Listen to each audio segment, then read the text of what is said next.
샬롬, 안녕하세요. 오늘은 시편 66편 하겠습니다. 시편 66편은 1절부터 12절까지는 찬송시이고요. 12절부터 마지막까지는 감사시로 나눌 수 있습니다. 천지를 지으시고 주관하시는 하나님께서는 모든 피조물들에게 원하는 것이 무엇일까요? 우리가 아는 것처럼 찬양과 영광을 받으시기를 기뻐하실 것입니다. 시편 66편의 기자는 먼저 온 땅 모든 백성에게 하나님을 찬양하라고 합니다. 1절 2절입니다. 온 땅이여 하나님께 기쁨의 소리를 외쳐라. 그 이름의 영광을 노래하고 그분을 영화롭게 찬양하라 말합니다. 하나님께서 하신 일을 알아보는 사람들이라면 하나님을 경배하고 찬양하지 않을 수 없습니다. 그래서 3절에서는 하나님께 이렇게 고백하라고 말합니다. 주께서 하신 일들이 놀랍습니다. 주의 능력이 얼마나 위대하신지 주의 적들이 주 앞에서 복종합니다. 우리도 이 말 해야 되겠죠? 얼마나 놀라운 일을 하시는 우리 하나님이신지요. 시인은 하나님이 하신 일 중에서도 특히 사람들의 자손들에게, 그러니까 우리들에게 하신 일이 얼마나 놀라운지 와서 보라고 적극적으로 초대하면서 출애굽 사건을 예로 듭니다. 와서 보라는 것은 하나님께 왜 찬양을 드려야 하는지 똑똑히 보라는 것입니다. 출애굽 사건, 바다를 마른 땅으로 바꿔서 물 사이를 걸어가게 하신 것은 하나님의 놀라운 능력과 권능과 역사였습니다. 이 사건은 하나님이 영원히 능력으로 통제하시는 분이시라는 사실을 확증해 주신 것입니다. 하나님께서 과거에 베푸신 놀라운 일은 현재 하나님을 찬양하는 우리 모두를 통해서도 나타날 수 있습니다. 과거를 딛고 서 있는 현재는 어떤 상황에 있던 충분히 감사 조건이 되며 하나님의 권능을 깨닫는 통로가 되기 때문입니다. 왜냐하면 과거의 그 일이 하나님의 은혜로 지금 여기 우리가 있기 때문입니다. 그래서 7절은 이렇게 말합니다.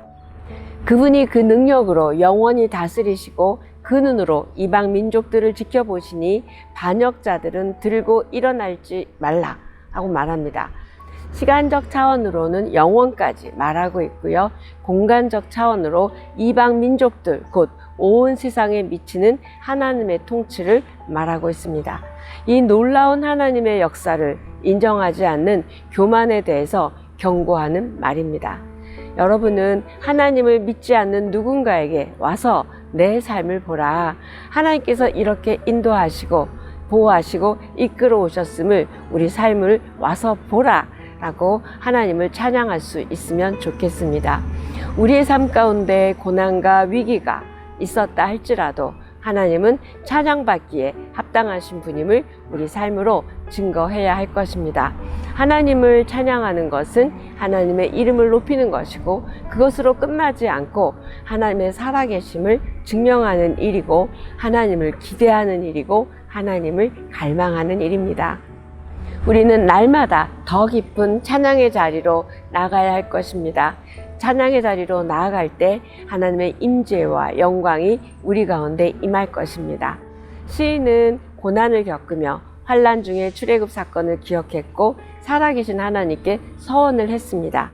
하나님은 그 환난에서 건져주셨고 시인은 또 그 서원을 지키기 위해 오늘 이 시편 66편에서처럼 성전에 와서 가장 좋은 제물로 번제를 드리고 있습니다. 그러면서 이렇게 말합니다. 16절입니다. 하나님을 경외하는 너희 모든 사람들아 와서 귀 기울이라. 하나님께서 내 영혼에 하신 일들을 말해주리라. 이렇게 말하고 있습니다.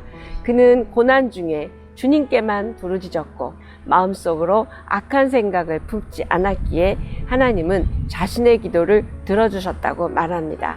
그리고 마지막으로 다시 한번 하나님께 찬양을 올려드리는 게 20절입니다.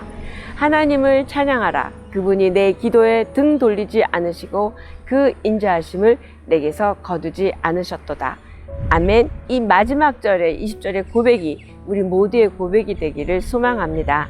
하나님은 시인의 기도에 응답하셨고 찬송이 현실이 되게 하셨고 또 우리의 기도도 외면하지 않으실 것입니다.